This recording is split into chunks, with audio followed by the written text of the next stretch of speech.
guys, welcome to another episode of Earthworks Hub. Today I have some guests with me, and I'm sure a lot of you will know who they are, but I'll let them introduce themselves. These are the Diggerlid boys. Thanks for coming on, gents. No, thank you. Thank you for having us. No worries. Do you want to just go through, maybe we'll start on this end and just introduce yourself, and, Yep. and then we'll go from there? Yep, I'm Luke, one half of Diggerlid, and Yeah, I'm Joel, the other half of Diggerlid. we're brothers. If you haven't already worked that out. Yeah, there you go. I'm sure. Yeah, that was going to be one of my questions actually, just because I know a lot of people probably wonder how you're related and that. So there you go. All right. This is not our first encounter. We actually met not long ago at the Diesel Dirt and Turf, sort of officially, I suppose. And I had a good chance to meet you guys and spent a lot of time at your stall. So thanks for letting me hang around there. Oh, that was a good weekend, actually. Yeah. Yeah, it's always good to have people around. Yeah, that's it, man. That's it. And we might touch on that again a bit later on. But just to start with, let's talk about Diggerlid. So what is Diggerlid? What do you guys actually do? Right, so Diggerlid, basically we sell products and accessories for mini earth movers, mini excavators, landscapers, and a lot of it is based on the weather protection side of things. So we've got our line of canvas and fabric covers and enclosures, and we've got a range of polycarbonate screens that bolt to machines, and then we've got a range of general accessories, phone holders, consumables like grease, and different. Our products basically are designed to make your day easier as an earth mover. Yeah, all right. And then I suppose the name Diggerlid sort of explains what your main product is, yeah? So like how'd you guys come up with that idea? It simply just is what it is, really. It's a lid for your digger. So obviously when we started, it was just a plain cover. We got the idea when we had our own machine on site and it was getting wet overnight. So I had bought a new mattress at the time with my partner, and it came with a giant plastic bag. So we were chucking that over the machine canopy overnight and just, keeping all the elements out. And then, basically that got us thinking, and we knew we had to make something a bit easier and a bit better, longer lasting. So, that's when we started hunting for canvas manufacturer and, made the first Diggerlid prototype. Yeah, good. Yeah, it seems to be a popular product. Like I see a lot of people posting up all around the world, saying that they're happy they've got one of those for their machine. So it's specifically more for like excavators and that without cabs. Is that right? So you can protect your seats and all that stuff. Right. Our flagship product, like the Diggerlid itself, is for mini excavators up to about 3.5 ton. That's where it started, just for minis without cabins.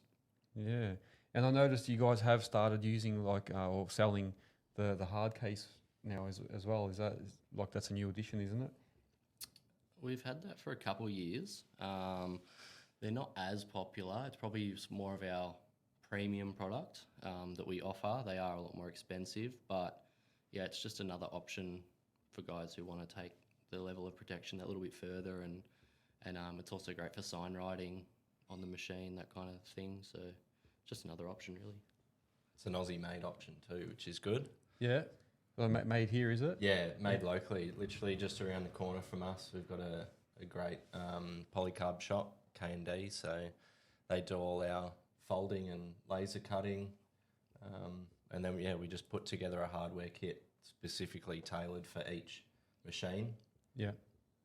Yeah. Uh-huh. So how long has it actually been around for? How long has your company been running? Diggerlid we started selling covers November 2019, so we're coming up 5 years.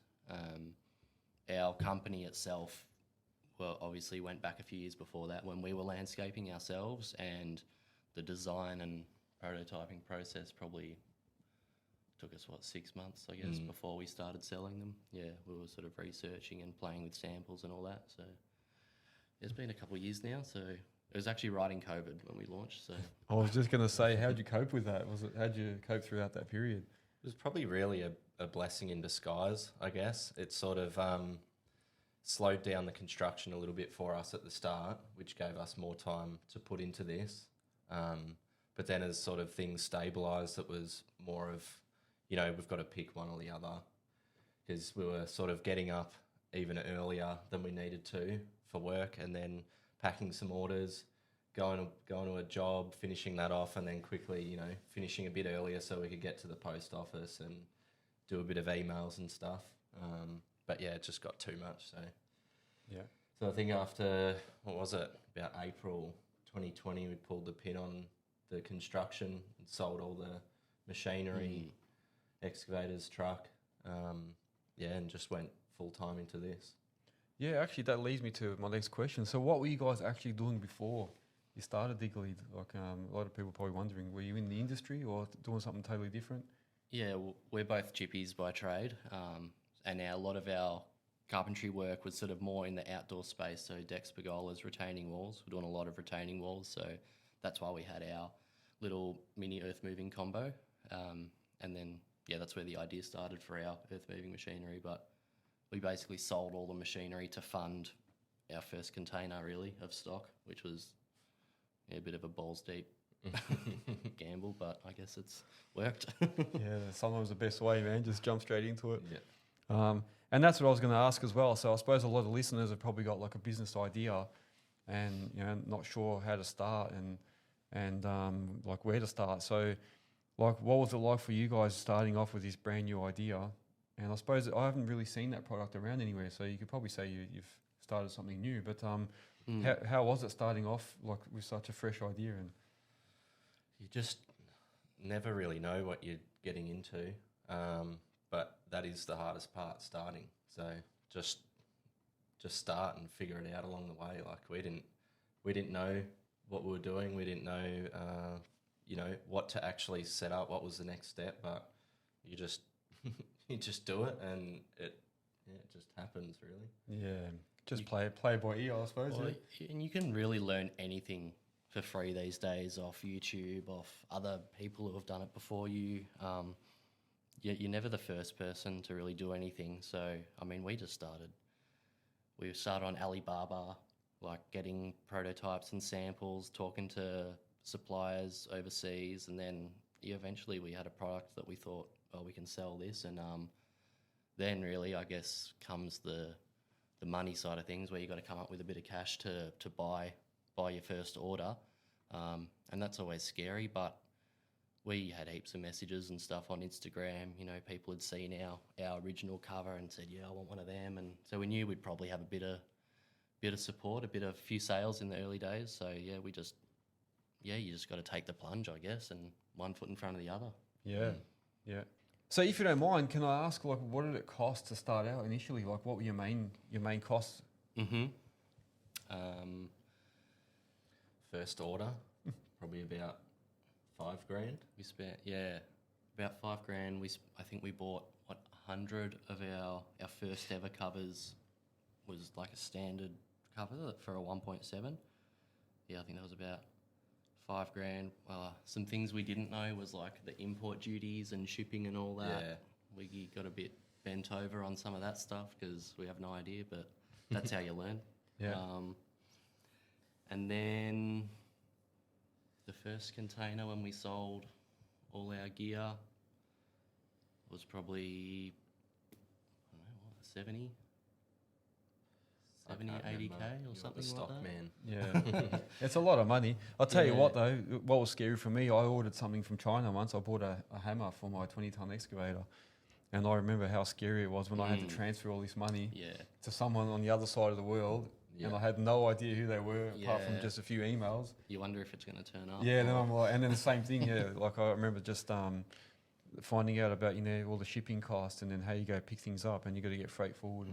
So I suppose you would have had the same thing. I think we didn't know about the freight forwarding at first, and then when we ordered it from the supplier, they just said, well, here's the goods and we'll ship it.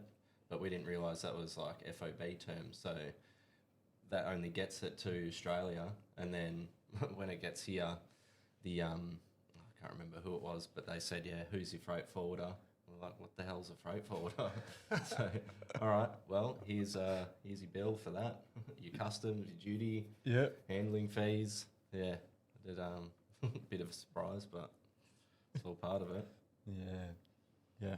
It's a learning curve, I suppose. And then as you get more into it, I suppose you work out cheaper ways to do it and who else can help you out. And Yeah, you quickly, I guess when your back's against the wall and you've got to find cheaper ways to do stuff, you soon figure it out. Yeah, quite quickly.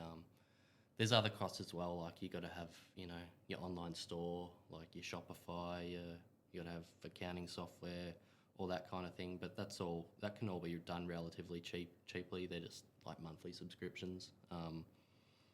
And then really the biggest cost for us is probably marketing. Our Facebook and Instagram sort of ads and all that. yeah, I'm actually amazed at how much, how many people don't spend any money on marketing and advertising, and then they expect results. So I suppose it is a big thing, isn't it? Marketing, advertising, getting your name out there. Oh, definitely. Essential. Yeah, have to do it. We did in the early days a lot of just sort of like organic posting on Instagram, trying to do it every day, trying to have, at least 3-4 stories a day, trying to post every day. And that does get results and slowly builds you a following. But we had an agency working for us for a few years doing ads recently. And we quickly learned that the paid advertising just boosts your business tenfold. Yeah. Yeah. Well, that's some good advice. Yeah. What advice would you give to people? So anyone that's has an existing business or wanting to start out in something similar, what advice would you give them about marketing, I suppose, in particular, or any other advice? On just marketing? Yeah. Oh, you're the marketing man. You just got to, start and test. So, post something. If it doesn't work, well, then don't post something like that again until, later on, give it a bit. But if something works, then, keep doing a lot of things like that and just tweak it. You can use the same video over and over as long as you've got some little tweaks in there, different hook at the start. It's just all about testing what works and what doesn't and keep doing what does work. Yeah. Obviously at the moment we're doing it like we're putting ourselves a bit more out there, which seems to resonate a bit more. People get to see our funny side and it gets a bit more engagement than just a standard photo of something. So yeah, it's funny because one of my questions was going to be, I was going to talk about some of the quirky ads that you've had, and I know a lot of people have probably seen those. Like you've had one with the suit and the cheeks hanging out, and then I saw one that you had. Did you have a sock on your hand or something at one stage, or one shoe was missing? Yeah, we're always doing something, just something in the background, just something subtle to, get someone firing a comment, and then, it'll show all their friends, and then some of their friends will have something else to say. But yeah, you've only got 1 second. Like people scrolling so quick these days on their phone, and attention spans are shorter than ever. You've only got like 1 second to, pause them, stop them, get them to watch your ad. So if you can throw in something like, some cheeks or one shoe or just something random just to stop that scrolling. Yeah. You just got to be a bit different. I think we've had good response to just showing ourselves, showing people who is behind the business. Like it's not just some offshore factory shipping cheap products kind of thing. It's actually like, all right, they're two Aussies just having a crack. Yeah. And I think people respond to that well.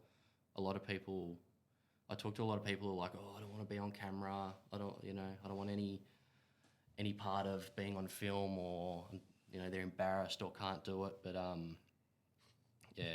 think you just got to show people who you are, and people like that sort of genuine side. And well, it's like if, just say you did have a shop, if someone came in the front door, you wouldn't run out the back and not show your face. You got to show your face. So yeah, that's right. What's the difference between a real shop, like a brick and mortar shop, or an online store? You've got to be out there. Yeah, that's actually a good point when you say that. Yeah, if you're at a store, you can't just escape and go, oh, no, I don't want part of this. You can just do it. No. Yeah, That's a good point. So yeah, I had this idea. I wanted to just do a couple of quick questions to see how well you know each other, and let the listeners learn a little bit about yourselves. Righto. So these are just quick random questions. So what I'll do, I'll ask the question, and then you guys just say the name of the person or point to who you think is the person, and with your answer. You'll get it as I go. Yeah. All right. So how well do you know each other? Who is better at handling difficult customers? Look, I don't know. I think I get a bit of a hot head sometimes. A bit fired up. Especially the Facebook comments. You know, we get a bit of hate, and I'll type something and then be like, oh no, I can't say that. Yeah. Maybe Luke should handle it. He's a bit cooler. Yeah. I mean, it happens. People call up with a problem. And I think a lot of people don't realise that it is like two people willing to help here. They just think we're just some, corporation or whatever, and no one cares. And they ring up just, hang on, mate, just settle down. Like, we want everyone to be happy, so just talk us through what's going wrong and we'll fix it. Yeah. But, even when you really calm them down, it's like they just want to be angry sometimes. So, They do. Yeah. I had a guy told me to shove a grease tube, where the sun doesn't shine. And when you answer a phone call like that, it's sometimes you're on the back foot like, oh, well, you want to speak your mind, but you just got to get through it. Keep it professional. Yeah. True. Yeah, that I suppose that's always like that. Handling customers is one of the hardest things, people don't realise. And they're the base of your business. Like, you're selling to these people, so you got to have that sort of medium. Like you say, you can't go off at them because you want them to still come back and buy stuff. Yeah. All right. So are we saying Luke for the I'll for that one? Yeah, I'll take that one. All right. Okay. Who has the better sense of humour? I think we're both pretty dull. But Yeah. I'm definitely probably better at putting my foot in things, saying things I shouldn't. Oh, Not sure. Yeah, I don't know. What do you reckon? me, I don't know. I think they're the same. Very, very similar. Very similar. We'll do it. We'll call it a draw. We'll draw it. It's both. All right. 1 second. That's our neighbour. That's your neighbour. He's Yeah. coming in. Hello. We should bring him in. All right. Who gets the most attention from the girls? Oh, well, I'm married now, so Can't say. Don't want to say too much. Pre-marriage or pre-partners. Who would have got the most attention out of the two? Probably Joel. well, we've both had girlfriends. Well, yeah, for most of our time. I don't know. I've had a long-term partner, and you've had more partners, so All right. maybe. All right. So we'll say Joel for that one. Who is better at managing the business paperwork? Joel doesn't like paper. I don't like paper. A lot of that's sort of digital now anyway, and sort of outsourced a bit, bookkeepers and accountants and all that. I'm pretty bad at losing receipts and stuff. I know that drives Luke a bit mad. So would you say Luke's more anal with the paperwork and Yeah, that? I'd say so. Yeah. All right. Yeah, We'll, Joel. we'll give that one to Joel Luke. Then. likes getting his fuel receipt and sort of just chucking it away. Just turfing Need it. All right. All right. If you had a choice of, well, I suppose what movie type do you like? Horror, action, sci-fi, or romance? We'll go one by one. Should we say neither? No. What were they again? So you've got horror, action, sci-fi, or romance. I'm gonna say none of them. I like Comedy and action. yeah, That's it. but I like movies about real stories, real scenarios. I reckon my favourite movie is Wolf of Wall Street. Oh yeah. I love that kind of real story, but also really out there kind of. And who doesn't love seeing that kind of content? Yeah, true. Yeah, true. All right. And yourself? Favorite movie? Oh, I'm not sure. Haven't got one. Wolf of Wall Street's pretty good. Yeah. Something like Top Gun, or something that will just make me laugh, or Yeah. Or something bit like big action sort of thing. yeah. Yeah. All This one might start a bit of a fight here. Who bludgers the most? Bludgers. We've both been known to have a bit of a nap in the office every now and then. I don't know that we. Well, maybe you think I bludge. Maybe I think I don't know. I don't think we really. We're both here for a common goal. Like, but we both have moments where we do sneak off to the couch. Not here though. We the couch stayed at home. Yeah. So nowhere to go here. Nowhere to hide. No, we've kept the factory for efficient working only. All right. So we'll call it a draw then. Call that one a draw. Yeah, sure. All right. Who comes up with the best advertising ideas? We might have spoken a bit about that, but yeah, who comes up with the best ideas? I definitely like filming stuff that's a bit out there. We both had some good ideas for our ads. I guess we both have the ideas, but I'm probably more the one that carries it out and edits it all and uploads it. Yeah. But yeah, I don't know. We both contribute for the ideas, I guess. Yeah, I don't mind making a bit of a dick of myself, like in the background or that kind of thing. Yeah. But the ideas, I think it's a bit of a joint effort. A lot of these are sort of ending up being a draw. They are. All right. Well, who can use the excavator better? Me. Yeah? Yeah, Joel. That was a clear one. Having said that, we didn't spend a lot of time on machines. Like, I would have, less than 1,000 hours under my belt on a machine. Like, I'm by no means a professional operator. We Diggerlid sort of took over before we got that chance to really, I guess, hone our skills. But even still, Luke's pretty sloppy. Probably rough on the gear. Yeah. I had never operated an excavator before I bought one. So we bought a 1.7 Wackenewson together, and that was the first one I'd ever driven. And when we picked it up, even Andrew from Aces was like, "Well, here you go." But none of us wanted to drive it on the truck. We were too scared to. Yeah, to get it up the ramps. Oh, man. You know what? It's funny you say that because I reckon there's a lot of guys like that. I reckon heaps of people have just bought machines, not knowing how to use them, and then just worked it out. Yeah, well, that's it. Best way to learn. Yeah. All right. So, who's the better operator then? Who are we going to decide? Yeah, Joel. Joel? That one. All right, we'll take that one. If you were travelling together, who would be the first one to get lost? Joel. Yeah, Luke's definitely the itinerary. We've just got back from China, and it was always, where are we staying tonight, Luke? What are we doing today, Luke? Which train are we getting on, Luke? I'd be lost. All right, so we've got Luke for that one. Oh no, so the first one to get lost would be Joel. Okay. Yeah. If one of you had to go on a reality show, which one would it be? I always wanted to go on Big Brother, but did you? But not when it turned boring. Yeah. Well, I don't know.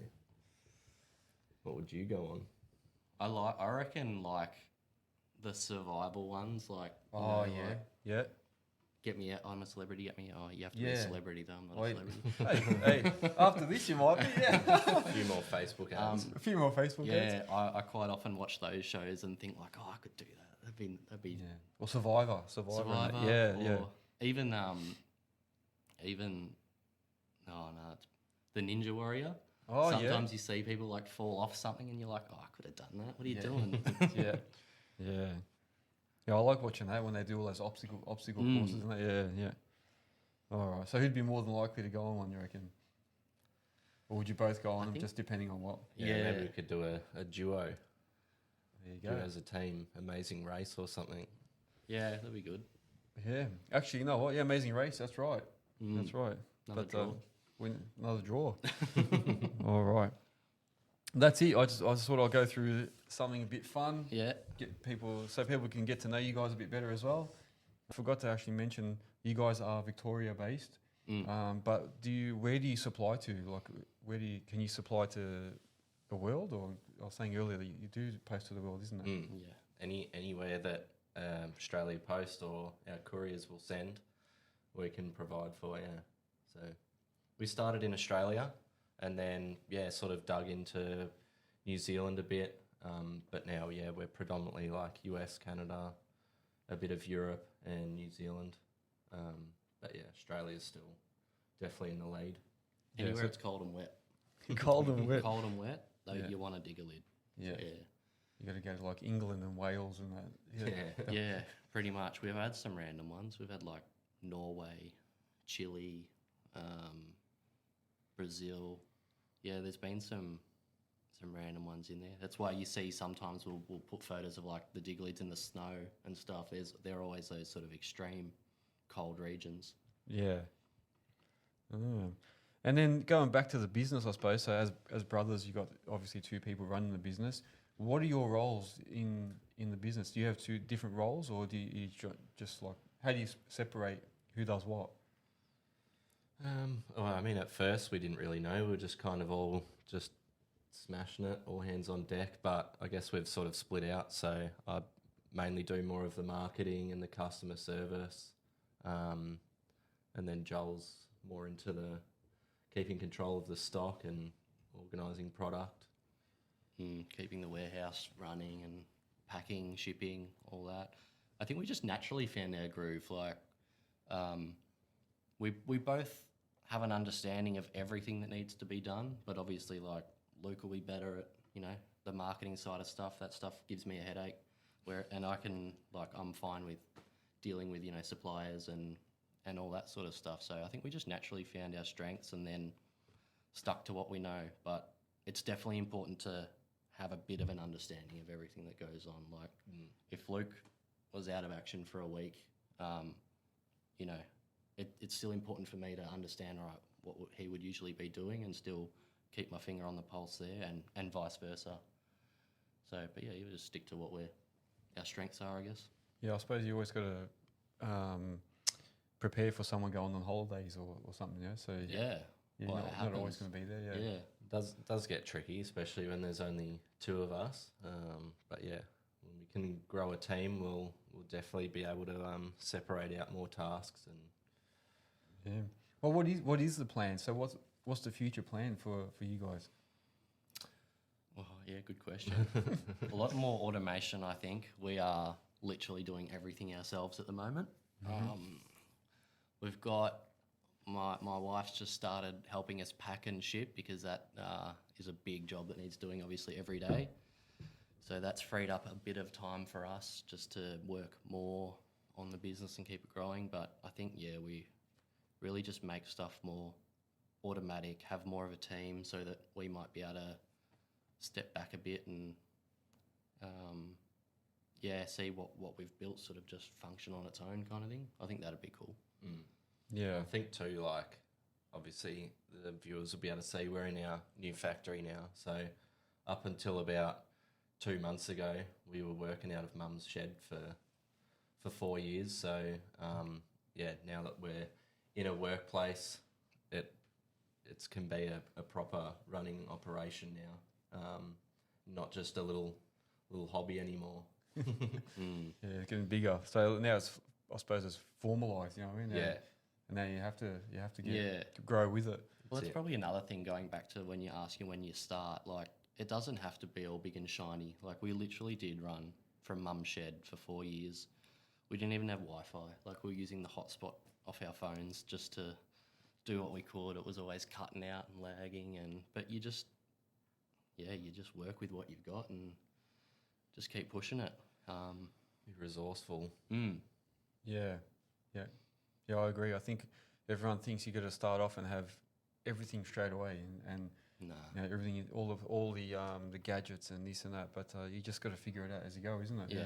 Yeah, that's right. Yeah, you just you do what you can in the early days. Literally, just scrape together what you can and make it work. I think even when we were working in Mum's shed, we would get like stores and dealers would ring us up and be like, "Oh, put us through to your parts team," and you'd be like, "Yeah, all right, hang on, hello." Yeah, Us. they expect there's this big team behind the website and all that, but yeah, it's just us in a shed. Like, Oh man, look, everybody starts somewhere. That's how it Yeah. goes. It's good. It's good to be. I suppose it shows that you're humble and, not too proud to say that's where you started. Like everyone starts here. So, oh yeah, I think it's awesome that we did it that way, and just let it grow naturally. Obviously, with the help of us and pushing it every day. It wasn't like it just happened either. We put in some considerable hours now. So yeah. How do you find that, like the timing, and your work-life balance? How you guys working around that? has its days. yeah. At the start, we were both when we started. We were both still living at home with Mum, obviously working in her shed, and that was hard to like. I mean, but we were also excited and had the time to really put in. So we'd be, I'd be emailing suppliers and stuff till, midnight because there's a time difference overseas and you can work through the night and do all that. But Yeah. now with starting families and stuff, I think we've had to sort of prioritise having more formal work hours, but you still at times you got to take work home and if you want things to grow and get ahead, sometimes, well, all the time, you've got to be willing to put in the extra effort and put in the hours. Yeah, definitely. I think that's like in any business, I suppose, isn't it? Yeah. At the start, you probably put in the most hours, and then you sort of taper it off a little bit once you work out your flow. You can sort of adjust things and know when you can do them, and maybe put things aside for later. Prioritize. Yeah, I think you just gotta stay hungry though, and if things need doing, you just got to get them done. You can put them off till tomorrow, but like at the end of the day, if you keep putting stuff off till tomorrow or the next day or next week, I think it just slows everything down. So Yeah. if you're hungry enough to make it happen, I think you just got to get into it. And sometimes it does mean late nights and early starts, but I guess It pays off in the end. Yeah, it just I depends. think at least we sort of learnt that behaviour from being in the construction game. It's always up early and late nights, and then even when you finish late, you still got to go home and quote. And Yep. it's just all part of it. Yeah, I hear. I might break it up a little bit. So I had something I was going to do at the end, but I'll do it now just to break it up a bit. Cool. So I'm making too much noise in the camera, hang on. So your products, if someone wanted to order something, how would they go about ordering that? What's the process?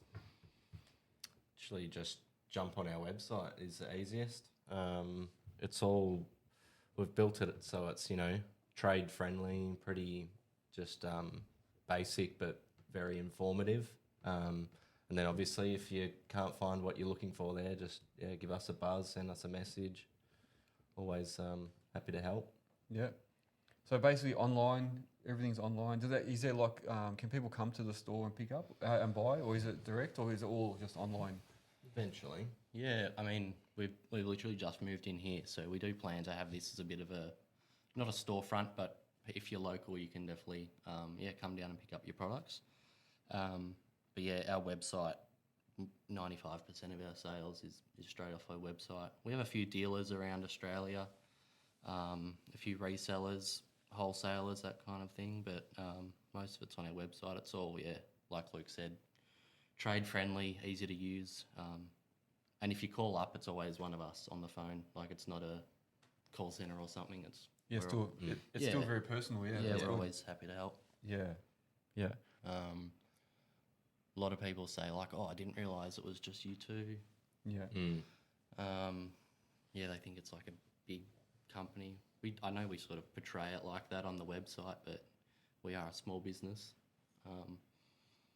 A lot of people are actually without tooting our own horn, sort of like blown away by the quality of our stuff. Like, they think when, they see this online, it's just going to be some cheap thing like off one of the big classifieds like Temu or wish or something. But Yeah.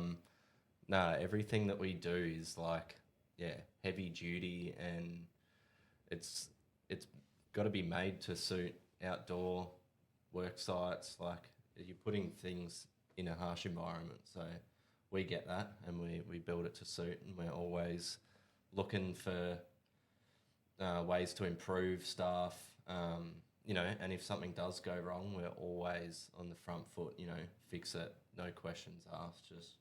Just get it done. If anyone's wondering, we have great products and even better customer service, I'd say. And we're pretty proud of that too. So. Okay, so guys, thank you very much for joining me on this podcast. It was interesting to hear your story, and like you say, a lot of people will be surprised to hear some of the things that you're saying. How actual, truly local and humble the company is, and it's really good that you've got these products, and I'm sure you're gonna, like you say, as you get your warehouse going and this and that, it's gonna keep expanding. So I wish you all the best with that. So if people want to buy your products, what's the website called? www.diggerlid.com. Reach that from anywhere in the world. We're a global store. If you're in Australia, you can call us, 1-800-661-881. And we'll always be ready to answer your questions. Beautiful. All right. Joel, Luke, thank you very much for joining. Thank you. And Thank you. we'll see everybody on the next one. Thanks for joining. Take care. Thank you. Cheers. I just want to do a quick shout out to my sponsors. I've got the Bole Group, Nexgen Landscapes and Earthworks, Network Finance, Melbourne Tractors, Spartan Machinery, and JR Safety Co. So thank you to all those sponsors.